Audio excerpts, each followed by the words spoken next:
That application has been decided. आपके हिसाब से कितना न्याय शुल्क होता है? 9,68,000 पे होना था सर। 9,68,000 वैल्यूएशन कहाँ से उठाई आपने? इम्प्यून ऑर्डर कहाँ है? Impugned order is sir, actually one order on dated 12/10/19. Page number 29 पे। Impugned order पेज नंबर 29 पे है, 3/2/20। yes.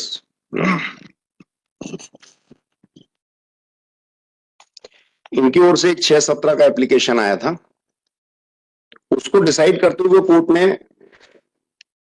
रीड ऑपरेटिंग पैरा पढ़िए।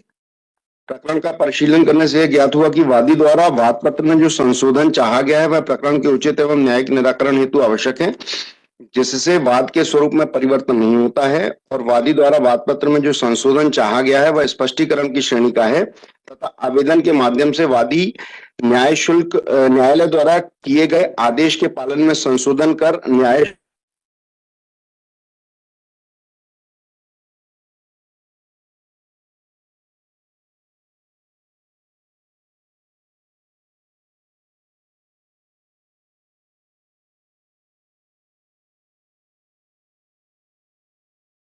वाद पत्र में आवश्यक संशोधन समाविष्ट कर अभी प्रमाणित करावें।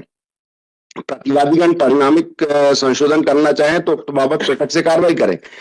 चूंकि वादीगण की ओर से प्रस्तुत आवेदन पत्र अंतर्गत आदेश 6/17 सीपीसी स्वीकार कर संशोधन समाविष्ट किए जाने की अनुमति प्रदान की गई है, प्रकरण के परिशीलन से ज्ञात हुआ है कि वादी द्वारा पर्याप्त न्याय शुल्क अदा किया गया है, अतः प्रतिवादीगण की ओर से प्रस्तुत न्यायालय शुल्क के अभाव में वाद निरस्त किए जाने बाबत आवेदन निरस्त किया जाता है। अब ये बता दीजिए, इनका ना जिनके दावे में इन्होंने क्या अपर्याप्त न्याय शुल्क दिया है? सर घोषणा, बंटवारा, पृथक कब्जे, मध्यवर्ती लाभ हेतु व्यवहारवाद। सर अब इन्होंने लिखा है पेज नंबर 16 पे, पेज नंबर 16 पे आ जाइए। एनेक्सर तो लगे रहते हैं, P1 है वो दावा। जी सर। है कि वर्तमान वाद के आर्थिक क्षेत्राधिकार निर्धारण हेतु उक्त भूमि के निर्धारित भू राजस्व के 20 गुने पर वाद का मूल्यांकन वांछित घोषणा करते हैं। क्या गलत है इसमें? सर गलत ये है कि ये जो है ये नजूल लैंड है। कहाँ लिखा है? सर संधारण खसरा है, इसमें इन्होंने सिविल सूट में खुद ही पेश किया है, जिसमें हमारा और हमारे फादर और इनके फादर का नाम है। तो उसमें क्या लैंड की वैल्यू लिखी हुई है? 3 सर एग्रीकल्चर लैंड नहीं है ना, तो लगान या उसका 20 गुना कैसे होगा? नजूल की उसमें क्या वैल्यू लिखी हुई है? हमने जो सब पेश किया था वहां न्यायालय में, उसमें तो ये संधारण खसरा है सर। संधारण खसरे में मकान और वो बना हुआ है ऐसा लिखा हुआ है,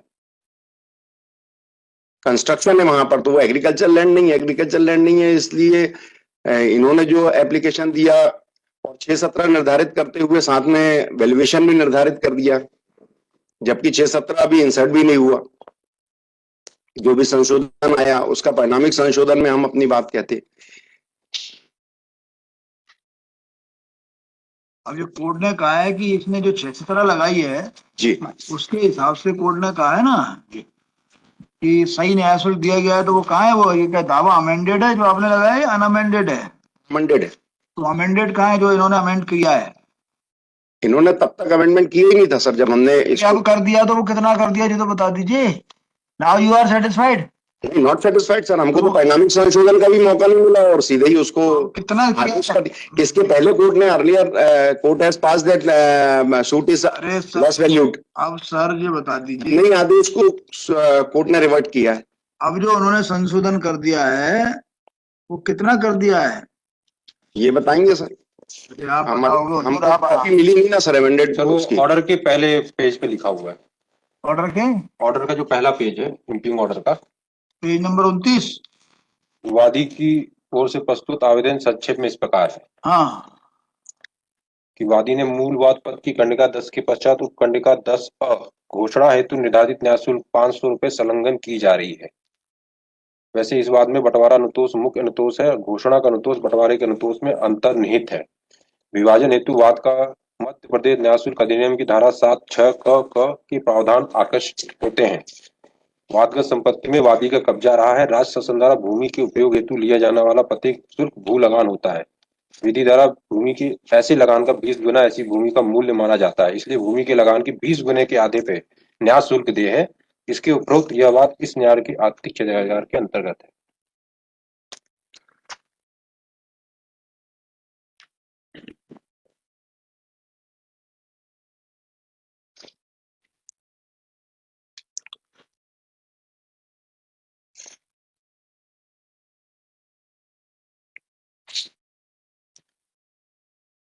किसने कितना न्याय शुल्क दिया, क्या दिया, कितनी वैल्यूएशन है, पता ही नहीं चल रहा, कुछ बताइए। इन्होंने सर्टिफाइड कॉपी फाइल नहीं करी है।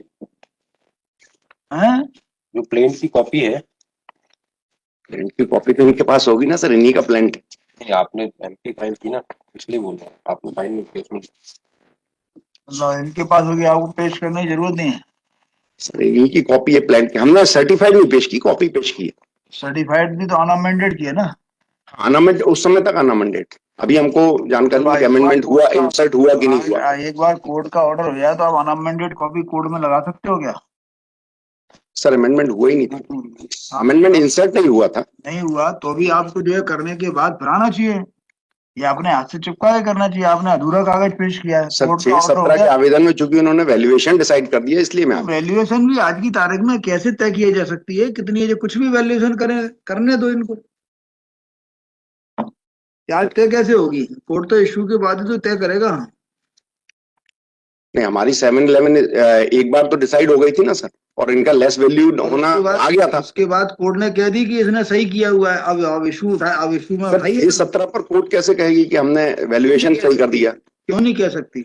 सर वैल्यूएशन जैसे आपने 7/11 खा का आवेदन लगाया और इन्होंने मान लो 6/17 लगा के कोई भी वैल्यूएशन पुट कर दी, तो कर सकते हैं ये।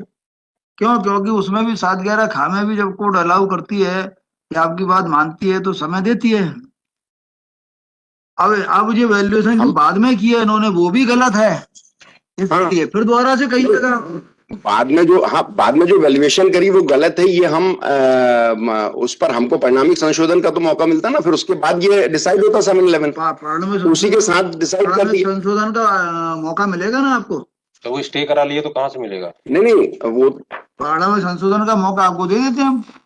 नहीं, बात ये है सर कि परिणामिक संशोधन का हमको तो उन्होंने तो उसी में डिसाइड कर दिया कि सूद का वैल्यूएशन क्या है। हाँ, कैसे डिसाइड कर देंगे सर? How it is? अब आप देखो ना, इसमें अभी कोर्ट ने कहा है कि जो कोर्ट ने पहले कहा था ना आपके आवेदन की लाइट में कि प्रॉपर वैल्यूएशन करें। सर पहला जो आदेश हुआ था वो कब हुआ था? 12/10/19 को हुआ था। हाँ सर। और आपका आवेदन उसके पहले का है। हाँ, फिर तो अब आपको राइट इसको थोड़ी चैलेंज करने का। नहीं, हमारा एक आवेदन था सर उसके पहले, और एक आवेदन बाद में भी आया। बाद में हमारा आया कि इन्होंने वैल्यूएशन जो कोर्ट का ऑर्डर है उसका कंप्लाई। पेज नंबर 20 का जो आवेदन है ये आपका 16/5/19 का है। जी इसके ऊपर से आदेश हुआ 12/10/19 को। सर 12/10/19 को आदेश हुआ तो उसके तारतम्य में इन्होंने 6/17 का आवेदन लगा के वैल्यूएशन ठीक कर दी। सर उसके पहले मैंने एक आवेदन, अब आप फिर दूसरा आवेदन 7-11 खा का एक आवेदन दिया था ना सर हमने। हाँ? 7-11 खा का एक आवेदन दिया था हमने। किसके बाद? जब ये ऑर्डर हो गया 12/10/19 का। हाँ, इसके बाद दिया सर। कहाँ है वो लगा हुआ ना सर, पेज नेक्स्ट P3 21 पे, पेज नंबर 21।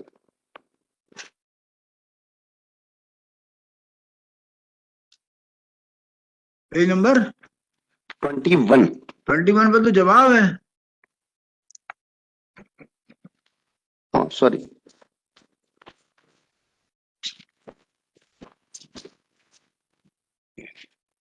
आपको अभी राइट मिलेगा, उसको फिर चैलेंज करिएगा। They can file an हाँ। application 7-11 again to वो इनकी challenge इच्छा है, पहले तो अपने जवाबदारी में संशोधन करें। कोर्ट इज सेटिस्फाइड कि now he has corrected the valuation. अब इसके बाद आप फिर दूसरा लगाना।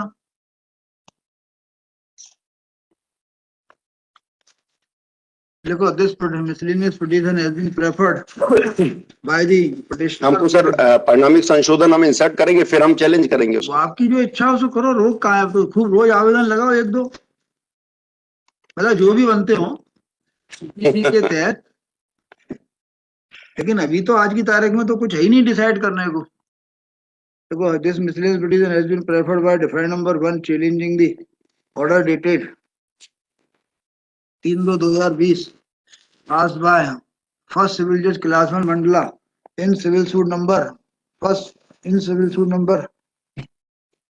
RC in civil suit number 80A/2018 thereby learned court below। और आपका 7/11 तो पहले ही डिसाइड हो गया था। 7/11 डिसाइड करते हुए तो सर उसमें सूद को लेस वैल्यूड माना था, whereby learned और फिर दोबारा कोर्ट ने अपने ही ऑर्डर को रिवर्ट किया। whereby learned court below has allowed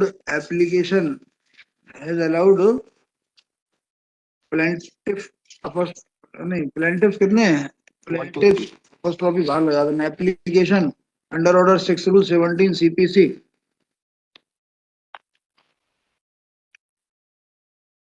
12/10/19 का जो ऑर्डर है उसमें उन्होंने की थी हमारी एप्लीकेशन 7/11 की। whereby page number 20। whereby plaintiffs have in the light and in compliance of the order dated 12/10/2019 passed by learned court on the application of the petitioner under order 7 rule 11 CPC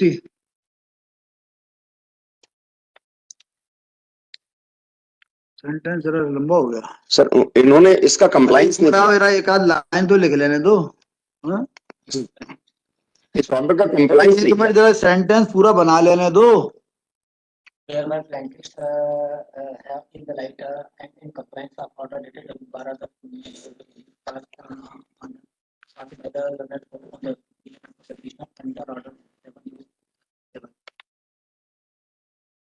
CPC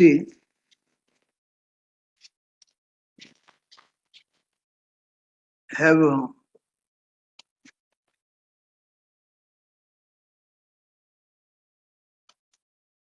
paid court fees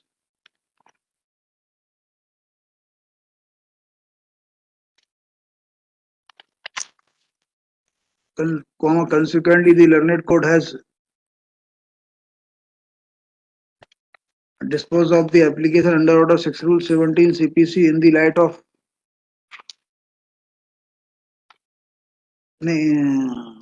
CPC holding the order dated 12/10/2019 to have been complied with। लिख दीजिएगा learned counsel for the petitioner submits that the application under order 7 rule 11 within bracket B CPC filed by the defendant number 1 was allowed by learned trial court on 12/10/2019 but without making compliance of this order the defendants the plaintiff moved application under order 6 rule 17 CPC which has been allowed by the impugned order but no permission of consequential amendment has been given to the no chance, permission नहीं, no chance. no chance has been given to the defendant number 1 to file consequential amendment। Full stop।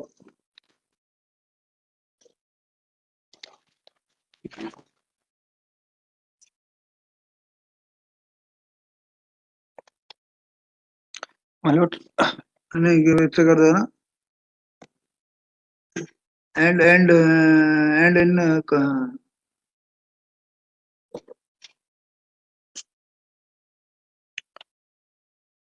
and further learned court below has ordered dismissing the defendant's application for dismissal of the for rejection of the plaint for want of requisite court fee। क्या कह रहे हो आप? मतलब permission दी है उन्होंने।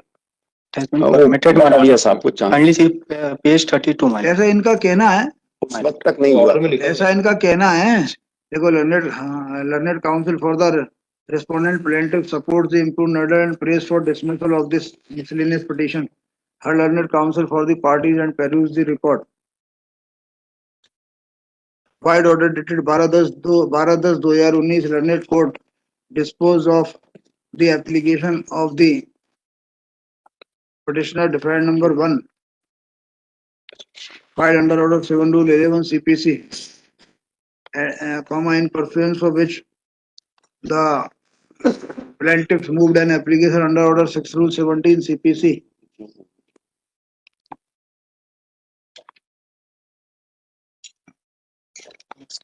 Putting क्या valuation भी आपने पुट किया है या केवल कोर्ट फीस दिया है? सर आपने कोर्ट फीस भी दिया था या दिया है सर। या वैल्यूएशन भी कुछ पुट किया था कोई? वैल्यूएशन जो किया उसके आधार पे कोर्ट फीस दिया है।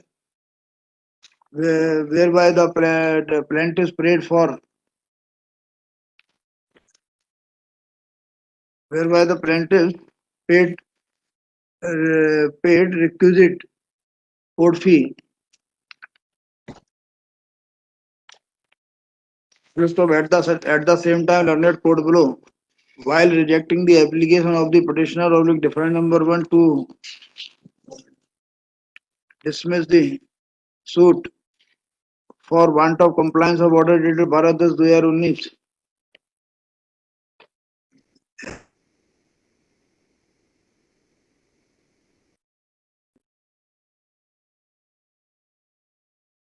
Full stop. As such, at the present stage of the suit, no direction दे दिया जाए सर इसमें कि हम no कोर्ट फीस को चैलेंज कर दें। no interference is required in the present. No interference is required in the order passed by learned court on 3/2/2020. Full stop. However, the petitioner or defendant number 1 is free to file application for consequential amendment, and if such an application is filed by the defendant number 1 oblique petitioner, the same shall be decided by learned court below in accordance with the law. Interim application if any. Court fee को नहीं नहीं अनावश्यक चले आए आप, जो है आपने कोर्ट के 3 साल बेकार कर दिए। कब की पिटीशन है जी? वो तो सर वहां से कंटिन्यू, क्योंकि 6 महीने के बाद ये पिटीशन कंटिन्यू सर, सूट की प्रोसीडिंग होती है। ये पिटीशन कब की है? ये पिटीशन तो 2020 की है। 2020 की। इसमें क्या था सर?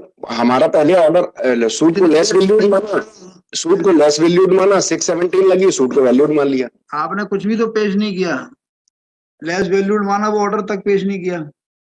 पेश किया ना सर, वो तो आपने अभी कोर्ट भी कराया। और वो उस स्लाइड में जो है कोर्ट ने मान लिया कि अब इसने प्रॉपर वैल्यू कर दिया सर। अब उसने संशोधन कर दिया, इसके बाद फिर चैलेंज कर देना आपको। मेरा निवेदन यही कि उस डायरेक्शन कर दिया जाए सर। तो आप तो उसके लिए कोई रोक है क्या आपको?